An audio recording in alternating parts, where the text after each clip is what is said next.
Hi అండి. బీరకాయ టమాటా curry ఎలా చేసుకోవాలో చూసేద్దామా. బీరకాయలు టమాటాలు కట్ చేసుకుని పెట్టుకోవాలి. స్టవ్ వెలిగించి ఆయిల్ వేసుకుని వెల్లుల్లి, పచ్చిశనగపప్పు, జీరా కూడా వేసేసుకుందాం.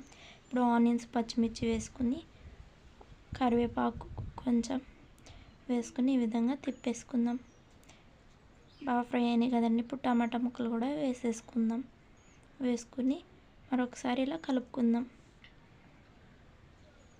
టమాటా ముక్కల్ని బాగా మగ్గబెట్టుకుందాం.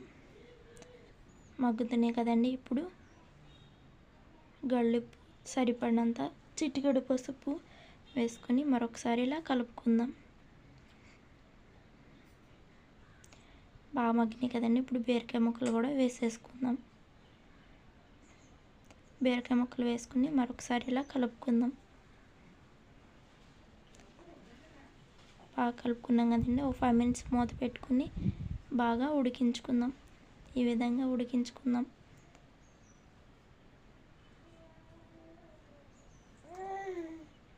ఇంకో 5 minutes మూత పెట్టుకుని మరొక 5 minutes ఉడికించుకుందాం. ఇప్పుడు 1 tablespoon కారం వేసుకుని ఈ విధంగా ఒకసారి కలిపేసుకుని ఒక 5 minutes అట్టు పెట్టుకుని స్టవ్ ఆఫ్ చేసుకుందాం. బీరకాయ టమాటా కర్రీ ఎలా ఉందో కామెంట్ చేయండి. నా వీడియో కనుక మీకు నచ్చినట్లయితే లైక్ చేయండి, సబ్స్క్రైబ్ చేయండి. Thank you all.